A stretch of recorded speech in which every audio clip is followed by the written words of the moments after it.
All right, Mark, roll with it. Welcome to another episode of the Coffee Roaster Warm Sessions podcast. We're here having another discussion about all things coffee. Today we have an interesting episode prepared for y'all. We're going to be talking about probably one of the most important things about coffee in general, which is probably second most important to coffee, maybe. To coffee itself, that is. Like Outside of the bean. Yeah. Okay. Yeah. I don't know. Maybe the second or the third.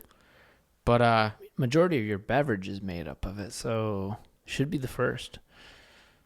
I reckon. All right, let's pour some batchy. Let's get into this. Let's get fueled.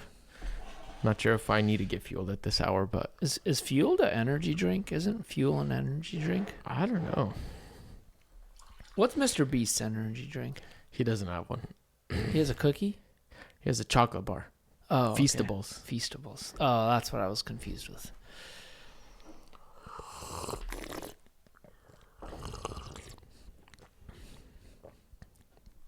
It's great. It's such a slapper, dude. I like it. Maybe a little That's too wonderful. fine. Why? Just doesn't Feels- have a zippy acidity. Yeah, I think it's a little. That's what it's lacking. Yeah. A little too fine. Need to go a Yeah, little. maybe. Just a hair coarser. Yeah. That's what I'm missing. And I know this coffee has more acidity in it. Mm-hmm. But man, even like this though, juicy, sweet bomb. Textures are so nice. Oh. Fruit forward. Juicy. Tropical fruit. Lots of tropical fruit. I want to say grilled pineapple, but we over extracted the grilled pineapple into like a I don't know. Charred? No, It's not. No, charred. we over extracted, overcooked the grilled pineapple and turned into like some kind of tropical fruit, like a melon or something. I don't know. Flavor modulation. I like it. Any complaints? Maybe I'm just getting into my head, but yeah, I think its acidity is just not like vibrant.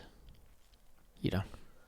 Yeah, I think with some coarseness a little bit, Mhm. it would come through. Yeah. But yeah, this is what is this the washed or a honey? Quingana? What's it called? I'm not quite sure. Quinquana? Something like that. Ethiopia. Yeah. Sadama. Honey. Wait. Is this that Bombay coffee? No. No? That's a different one. That's a different one. Yeah. Yeah. That one. Wow. Yeah, this is different, but a honey processed. This is a honey processed Ethiopia Sadama from Prodigal Coffee. It is. I mean, no complaints. It's freaking good. Yeah, I didn't even see the no raspberry on there, but I was gonna call like strawberry, but I always mix up strawberry and raspberry. I don't know why. They're very distinctly different. I probably wouldn't mix them up if someone like made a liquid and Yeah. you know what I mean? Yeah. But in coffee that is. Yeah. I don't know why. Honeys just feel like they're a little bit more like big, sweet forward, but they're not as crisp as like a washed coffee. I think the reason Scott gets honeys is because he's trying to tiptoe the line. Venture into the natural world. I reckon. Do you think Scott drinks natural wines though? Oh, You should ask dang. him. I should ask him, like Scott. actually. Do you have any natural wine I wonder if he recommendations? drinks wine in general. Does he? I don't know. I know he's a know. tea drinker. I think I'm pretty sure. Yeah, Christopher Farron does. Interesting. Yeah, it's a squad. Yeah. I don't know. We not long ago actually had a cupping, a big cupping that also involved Prodigal's coffees, our coffees, and like 10, 15 other roasters or whatever. I don't know. It was whack, and it was all blind.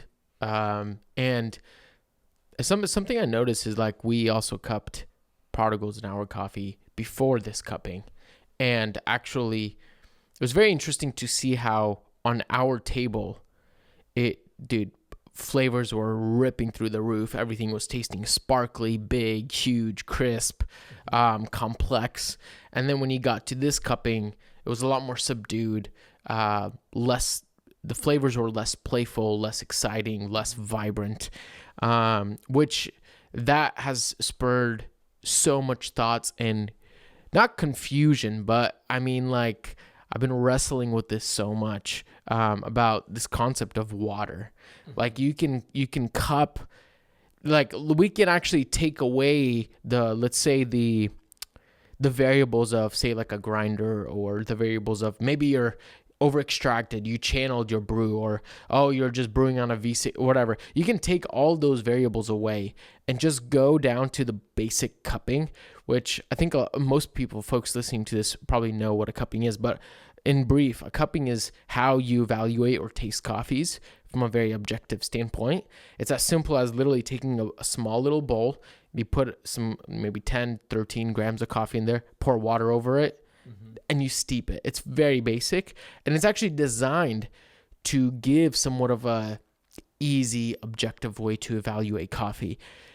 Now, even if you take the most simplest, the most, I don't know, basic form of tasting, you have this variable called water that happens to be like one of the, I mean, once again, I would say if it's not the first, it's the second, and second probably to the coffee itself, of how big of a variable it is when tasting coffee and picking up coffee flavor notes and enjoying the coffee experience. Yeah, it's definitely a major variable, but I would preface with also saying that good or bad water won't make your coffee, like, for example, pineapple, it won't transform your pineapple to like grape jelly like that. Like it won't. I think water plays a massive role in revealing. You may disagree with me on this, and people may, but I think water can play a little bit of a role in clarity when you're tasting flavors and picking up, just because it can affect extraction. But what I'm trying to say is water won't make a bad roaster good and a amazing roaster that bad. It will play a variable, but it won't like completely ruin a roaster. Is that fair to say? I think that's very fair. And I'm actually going to maybe bring some clarity or contradict what you just said, but I think it's more bringing clarity, is that it's not going to bring, a pineapple to a grape jelly in terms of the quality of the roast or the bean. But because of the increased clarity and maybe increased extraction based off what's happening in your water, it might actually take your coffee from tasting overly bright, that's borderline pineapple, that with some sweetness, with that, a better extraction, it might actually start to taste, you're like, oh, that actually tastes more like grape jelly instead of what I thought was pineapple. Yeah. And so, and that, honestly, that's such a difficult, even talking about that, I'm just like, man, that's crazy, because that makes our job so much more challenging. Like, we as the roaster, at least, I mean, this is the approach that I take, is I want everybody in the supply chain, whether that's behind me towards origin or in front of me towards, the coffee drinkers at home, I want everybody to be happy, and I want to do my role in a way that satisfies both parties. Yeah. In other words, I can source delicious green, I can roast it well, I can make what the producer tried to put into this coffee shine. But then also down the line, I want to be able to roast coffee in a way that's actually really, really enjoyable, that people want to drink and have a really phenomenal experience. It sucks to buy, and listen, I actually get that. I mean, I have so much coffee right now. Yeah. And it's simply because they're, a lot of them are roasted like 2 months ago. And simply because I tried a couple cups and I was like, I'm just not really enjoying them. There are some coffees on there that roasted 2 months ago, and I'm like, man, I need to drink this because it's so good, and I need to drink it faster, Yeah. And so my role as a roaster is to make sure I'm setting up people for success. And then as soon as we start talking about this coffee, this water thing, that makes things extremely, extremely difficult. That borderline puts us in a spot where we feel out of control when it comes to making sure that I keep wanting to use the word guests, but not guests, like folks who purchase our coffee are fully satisfied with what we're trying to create and what we're trying to roast. So if we dialed in a coffee and we're happy with it, we kind of lose control after we ship that bag. We really don't know how it's being brewed, like, what brewer's being used. But then on top of that, we don't even know what water's, making up 98% of that coffee that we roasted, or, you know what I mean? The beverage that we want them to taste. So that's very challenging. And that really feels like there's only so much we can do.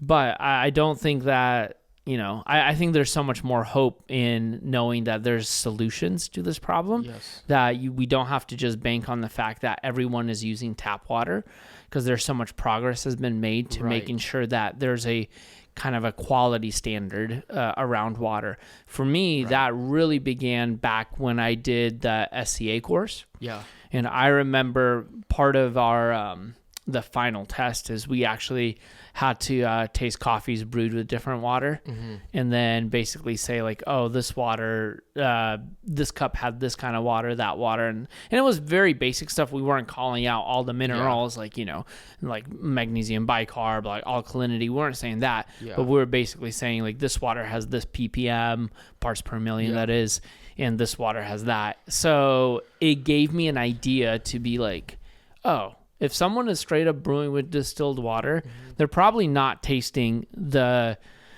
fullness of this coffee, or they're probably not even having a coffee experience at that point. That water has like nothing, So stuff like that. But since then, I've also learned about, there's so much more that goes into water chemistry, that not only the total TDS, the total dissolved solids, and the hardness of the water affects it, but everything that makes up that quote unquote ppm. Yeah. And actually, speaking of the SCA, like for example, like I was just in Kansas City for roasters preliminaries, and that was honestly, I was just going in there saying, man, I want to learn. I want to just see what this feels like, because I've never experienced something like this, and I want to give it a shot. And essentially for roasters, at least for prelims and qualifiers, they send you 20 pounds of coffee. They say, hey, show up here with 2 pounds of it at least dialed, ready to give also like a short little presentation about it. And they're going to evaluate your roast. And man, what happens when, for example, like we cupped and I'm tasting this coffee and I'm like, man, this coffee almost tastes a little too bright. Like borderline has so much acidity that it needs to be balanced with some sweetness. And I ended up submitting that roast over, but I mean, of course I knew that they were using a completely different water chemistry, and that water chemistry could actually have muted some of that acidity. And all of a sudden now a coffee that I tasted that was medium high to acidity was then referenced and referred and evaluated as medium low to acidity. But if I knew there was medium low, I would also then change my roast approach to accompany that. And so even in those spheres, it gets so complicated in terms of how we're evaluating roasts, how we're QCing our roasts, to make sure the coffee just tastes at its best. I was also talking with Scott not too long ago, and he brought up the fact, we were talking about one of his coffees, and he's like, he like gave a number ppm of like bicarbonate or whatever that, I forgot what it was. Anyways, the alkalinity in the water, and he's like, hey, at this level, the nectarine really comes through very vibrantly. And I'm like, wait up, it sounds a little crazy, like that.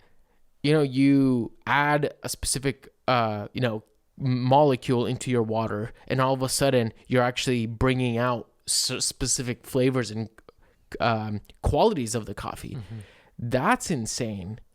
And so again, how do we as roasters be able to create our roasts in a way that is also really enjoyable for people to drink coffee? I don't know. That's insane. I mean, I remember when people thought I was crazy for building water from scratch, with all the little ingredients and making a concentrate. But I think that was a major part of taking my coffee from one level, or taking my coffee beverage, that is, from one level to like a much higher, much better experience. And then also it kind of removed a variable that I didn't have to second guess. And all of that happened really when I discovered Jonathan Gagne's Patreon account. Right, like I started following him fairly early on, and then it was maybe 5, 6, 7. It was a long time ago. Yeah, it was like insane. Around or before me moving back to Bellingham. Oh wow, okay. And so I started following him, and then the Patreon account had all these water recipes, and I just started building water until I found the one that I liked. And in comparison, at that point, I was already very interested in third wave water packets and how they worked. But the fascination of building that water also like taught me so much in how each little mineral plays a role, and then how to add that into make it a concentrate and add that into a batch. So all of my coffees, like I knew one thing is that water was not going to be a variable anymore. So I can focus on brewing better by using the right tools or using the right methods. But I couldn't turn around and say that's because of the water. Yeah, man. Yeah, I think something that our progression with this has been, I mean, I remember back in the day, which I don't know if this is directly correlated with water, but we would roast the coffee, cup it, QC it, it's tasting good, and then, or, it's tasting like okay, and then people somewhere else would be like, dude, this is phenomenal. Yeah. And I'm like, is it phenomenal or is it not? But then I actually wouldn't even know, because they're working with different water. Or some people who would try the coffee was like, oh, this is just too light or too dark, too developed or whatever. But then for us, we're cupping, and I know there's also the variable of how good are you as a cupper. Like that is definitely not something to be overlooked. But at the same time, those variables are very real. Like even this cupping that we recently did, like particle coffees weren't as great as they were, for example, on our cupping table. Yeah. And so we have for a while were QCing our coffee with water at the roastery. And that water for a very long time, I actually loved. And I loved it probably because it brought out way more sweetness than acidity. Yeah. And for a while, I raved about it. I've mentioned this on the podcast. Until I actually went and got it tested at a laboratory, paid for a few tests, tested the alkalinity, tasted the pH, and the results came back, and the alkalinity was like oddly low, like very, very low, which just spurred a whole, flow of thoughts of what am I missing out on our coffees? What are we missing out on our coffees? Or my enjoyment of coffees that I could change and make better, actually. And so, And then anyways, after that, we ended up changing up some of our QC practices, how we're cupping and with what water, which has played a huge role. And this is like the last 9 months, maybe. Yep. It's also like really influenced how we roast coffee. Simply because we can taste the coffees in the whole new way. And we can pick up on things that are completely different. Some practical examples, like, man, sometimes if we would have roasted a coffee a little more developed than normal, we would have done it because X amount factors of what we're tasting in the cup. Yeah. So now we're able to roast to a level that we have never roasted before because we're tasting the clarity in the cup now because 100%. Of the water. So it's really affected our QC. And it almost, to a degree, again, like what I was saying about brewing, is standardized things and eliminated a factor that now we know there's a standard to this. This is the protocol. And then also this is the level that if we have to talk to people about it, this is what we can share about our water according to our QC standards. 100%. And not only has it changed some of our roasts, but it's also like now we're tasting and we're like, oh no, those roasts were actually more lively than we thought. Right. Because now this water is actually bringing that out, where before we were like, man, it's it's missing that extra, we wish it just had a little more punch or whatever. Yeah, Boom. exactly. It changed the water out. Not to say that water solves everything, but we can't ignore something that's taken up 98% of your beverage, your QC. And so, that being said, I think for everybody listening, if you're a home barista or whatever, really, I'd say like whatever water you're using, if you're using water from the tap, you can always go get it tested and see. Like a test, you can test your pH and I'd probably say your alkalinity. A test costs $20, $25. It's really not that expensive, but then it gives you the data and the information of like, man, what am I tasting? Or maybe you're missing out on something, right? Or maybe, hey, you got lucky and your water is excellent. You don't need to change anything. And I would also say that you'll see people walking around with those TDS meters that you buy on Amazon for like $10, $15. It's not the best tool to evaluate your water. Yes, it'll kind of tell you, oh, you have this many things in this liquid, and that's about it. But what are those things is going to be really the deciding factor of whether your water is proper for brewing or probably not what you're looking for. And that has to do with that test, like what you're mentioning. But then on the flip side, it is nice to have one of those $15 tools because you can gauge it, right? Yeah. Like, hey, if this water has a low ppm, but before you were brewing to a water that had a higher ppm, the chances of you having the right minerals is probably, you can make a decision on that. You see what I mean? So I do have one of those tools, and it's fun. Like, we can compare waters a lot. I'll go into the cafe and make sure our water is the same. Again, not a lot of information, but gives you some QC method to be like, okay, I think we're in the range. Probably everything's okay here. Yeah, for sure. What I am excited though is mention to a few things. So number one, I've been, I just visited a friend down in Arkansas who he's a subscriber of our coffee. We ship him coffee, certain amount every month, month over month. And he had some of our Jorge Rojas in the cabinet. And most of the time when I go over to a friend's house, they're like, dude, you should make it. I don't want to do this because I don't want to be under your scrutiny. And I'm like, dude, no, like, I actually much rather be served and enjoy it the way you're enjoying it at home. Like, that to me is more exciting than coming in and, dialing in and whatever. Yeah, even though I did help him. Mark pulls out of his back pocket a WDT toy. Yeah, it's like a foldable one. He puts in all the needles. Like, it's actually nice. like in one of those baby Pelican cases with the needles still out. So I have to like take it in and put it in there. And so, so he brewed me, he has a Breville Barista Express. So not an insane machine. Used the built-in grinder. Unfortunately, I had 0 WDT. That wasn't really great. But we're gonna fix that here soon. And so little to no WDT. He doesn't have any official barista training.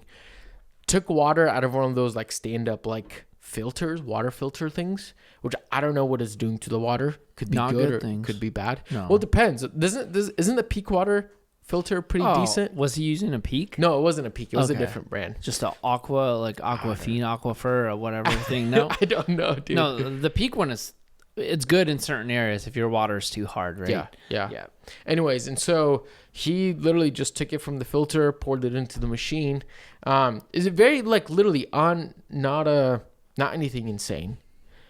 Pulled me a shot. Wasn't 100% dialed, but man, the coffee like slapped me in the face with so much fruit and intensity and punch, and it was phenomenal. I'm like, dude, Alex, this is excellent with your kind of slim, dumbed down setup. Yeah, this is world class. You're drinking at home with literally not even measuring scales, So it's not that you can't enjoy a good coffee without going into the nooks and crannies of this. However, it plays a massive role, and you could be missing out. I've been missing out. My brewing, since I've changed to the packets that I'm using now, the flavor experience has been night and day, I think. Mm-hmm. Which brings me to my, the second thing I want to mention is, man, the innovation in this sphere has been excellent. Yeah. With either, third wave water, perfect coffee water, or even Lotus, those Lotus drops. Yep. I want to get some Lotus drops. I haven't gotten my hands on them, but I think that kind of innovation is excellent and makes things so much more easier and easier and just convenient. Yeah. I mean, even for me, building the water from scratch, the investment, there's a lot of time. I'll give you that. It is kind of a meticulous process. But at the same time, it's not a lot of finances invested, especially in comparison to how much you get out of it, right? Mm-hmm. That little scale that I bought that measures to like 1/1000th of a gram, it wasn't super expensive, even though the minerals are not expensive. I just picked it up at the local beer brewing store where they sell all this things for brewing. Mm-hmm. So it's like available, it's accessible, and it makes a very drastic difference, I would say, in your cup. Yeah, 100%. And I think, for us personally, as roasters, this is something that we've been thinking about and talking about for a while now, just amongst ourselves. And something we're deciding on is that we need to be able to make it a little easier for people enjoying our coffee, so that they're tasting what we're tasting. Because it would be devastating if somebody got our coffee and it does not taste really great, simply because of a water issue. And so something that we've been working on and will probably be rolling out here soon is we're going to partner with a coffee water packet company and start selling them alongside of our bags of coffee, just so that gives us a peace of mind that people have access to, the exact beverage that we're drinking, just to make it easier. So keep an eye out for that. I don't know how soon that'll come out, but we're leaning towards sooner than later. But yeah, I don't know. Yeah, that gets me super excited. Yeah, it's such a factor that, like I said in the beginning, you just feel like you don't have control over. Yeah. And if I know that someone wants to experience the coffee the way I experience it, especially in a cupping, because cuppings eliminate a lot of variables, I'm like, okay, they will most likely taste what I'm tasting here. Sure. And at the end of the day, it's also very simple. A lot of the packets just go into a gallon of distilled water. Especially in the United States, distilled water, you can find it at any gas station sell distilled water. Yeah. So you can find it almost anywhere. You can pop over, mix up the packet, you're good to go. And then for me, that's exciting. Like knowing that people are going to be able to taste what we're tasting. Yeah, for sure. And I think it's one thing to measure out, every single chemical, every molecule or whatever. Right. And if you're really nerdy about your coffee, great, go for it. But the convenience and the ease of use to literally be able to take a gallon of distilled water from the grocery store, dump this packet in, and now you have 3 liters of that's 3 liters if each brew is like 300, that's 9, 10. That's almost like a little over a week's worth of coffee for you. Yeah. And it tastes great. I mean, I would even say, like, you and I brew coffee outdoors. Definitely slip a few packets into my AeroPress bag. Yeah. Because, like I said, stop by a gas station. You don't need to bring water with you on this trip. Stop by a gas station on the way to our destination, dump the packets in. You have fresh water right there. So the packets make things so much easier, and it's very convenient. 100%. Any final thoughts? Water is cool. Water is fun. Have good water to make your coffee taste very nice. Very nice. There you have it, folks. Thank you so much for tuning in to another episode of the Coffee Roaster Warm Sessions podcast. Friends, drop it down in the comments. Tell us a little bit about your water. Send this to somebody who needs better water at home, or I don't know who might find this interesting, but thank you so much for listening to another episode. And friends, as we always say, remember, reflect what's good.